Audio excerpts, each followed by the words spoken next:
Comment ça va? Les gars, j'espère que vous êtes heureux de me retrouver. Moi, je suis en tout cas hyper heureux de vous retrouver. Ça fait longtemps. On est parti pour une nouvelle vidéo d'épisode 1 avec un invité surprise qui se trouve juste derrière moi. Ma chaise de bureau, tout frais payé par la YouTube Money. On est en peignoir à la Hugh Hefner. Let's go!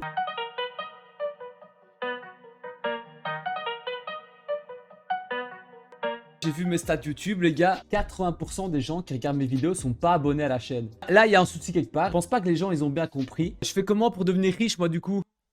Vous devez vous abonner. Je sais pas si c'est très français. Je dois faire quoi? Dites-moi votre prix en privé. Donc l'épisode 1 qu'on va regarder aujourd'hui, c'est celui des histoires de Père Castor. Alors je sais pas si vous connaissez Père Castor, mais vous connaissez d'office cette chanson-là. Père Castor, raconte-nous une histoire. Père Castor. Raconte-nous une histoire, Père Castor. Raconte-nous deux histoires. C'est mythique. C'est des petits épisodes de 5 minutes. C'est un père castor qui raconte ces histoires-là à ses 3 enfants. Il y a Grignotte, normal. J'imagine très bien un castor grignoter les bois. Il y a Caline. Honnêtement, quand tu vois un castor, t'as pas trop envie de lui faire des câlins. Bah, personnellement, non. Et le troisième qui s'appelle Benjamin. Alors clairement, je pense qu'ils avaient plus d'inspiration. Yo. Et toi? Moi? Ouais, c'est à toi que je parle. C'est quoi ton petit nom propre? Benjamin. C'est vraiment un prénom de fils de castor, ça. Allez, casse-toi. Wesh. Ben.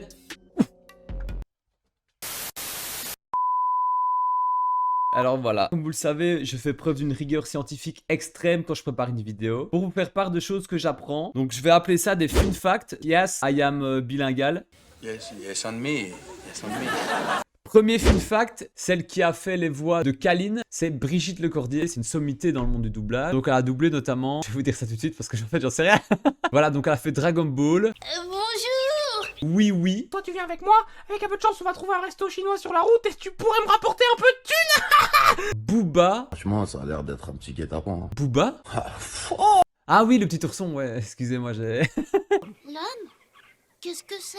J'ai bugué là. Donc la meuf, elle pèse dans le game du doublage. Franchement, elle est hyper connue. Deuxième fun fact, l'histoire du Père Castor a réellement existé. Donc ça, c'est un truc de malade que je vais vous raconter. C'est la véritable histoire du Père Castor. On est en 1960. Une petite famille en Pologne. Excusez-moi, je rigole parce que l'histoire est ouf. Dans cette famille, il y a des livres qui disparaissent tous les soirs. Donc le père, il est là. Mais qu'est-ce qui se passe? Mes livres disparaissent. Le gars, il s'inquiète, il est pas bien. Donc, à un moment donné, il se dit, je vais veiller la nuit avec stupeur et effraction. Il voit un castor qui vole en fait ses livres. Et il se dit, putain, mais what the fuck? Il décide de le suivre, tu vois. Il va dans le terrier castor. Tous ses livres sont là. Le castor, il a appris à lire le polonais en fait et à traduire le polonais en langage de castor. Et il lisait des histoires aux autres castors. Donc, c'était totalement fou. Ce castor a même reçu un prix Nobel par la suite. Enfin, c'est énorme. Non, je rigole, c'est totalement fou. Allez, on y va. Épisode 1, Mishka. Mishka, le michto. Fais-nous rêver, Père Castor. De Mishka, le petit ours, commence au pire moment de l'hiver. Jeune maîtresse, qui était une petite fille impérieuse et maussade. Lui, Quoi? Impérieuse et maussade qui force à céder auquel on ne peut résister. Un besoin impérieux. Comme l'envie de Kent Daron, quoi. Et maussade qui inspire de l'ennui. Ben, j'espère que cette vidéo n'est pas maussade. petit ours en peluche, avec le dessous des pattes en velours rose, Stylé. 3 points de laine à la place du nez. Confo. Je me sens tout triste et dégoûtée. Dégoûté carrément. Elisabeth n'est pas gentille. Il faut 25 joujoux à la fois pour s'amuser.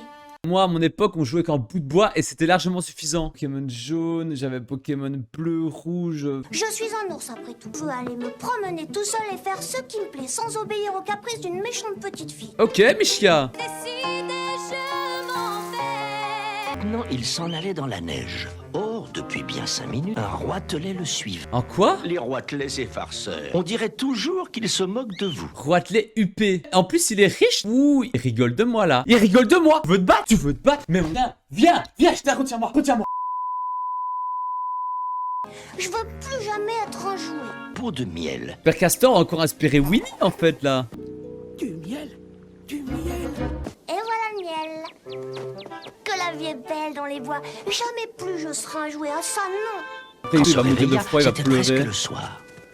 Quand c'est le soir de Noël. Quand c'est ce soir que chacun doit faire une bonne action. Quand Soit aider son semblable, secourir les malheureux et réparer les injustices.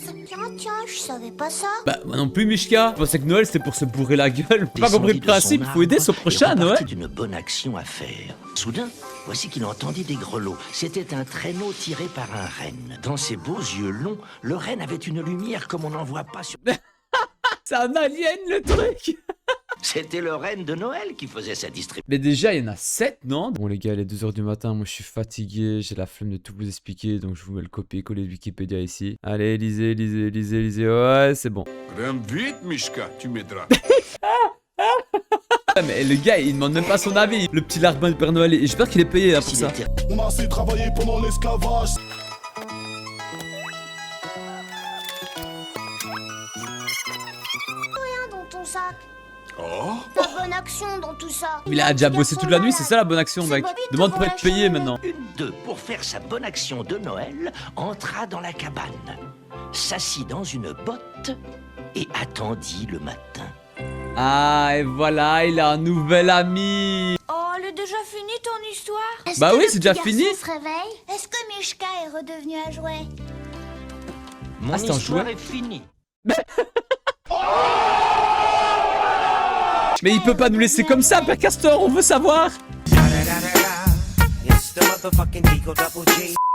Conclusion de cette histoire, les gars, traitez bien vos jouets, sinon ils se cassent. Père Castor laisse tout le monde sur sa faim. Tu vois, Père Castor Inception, là, le truc avec la toupie, bah pour moi je les mets au même niveau, tu vois, même niveau de suspense. Ne soyez pas impérieux ni maussade. Niquez vos non, pas ça. Père Castor a inspiré Winnie l'ourson. Faites attention, roi de l'EUP. Le dégradé est complètement éclataxe. Allez, ciao.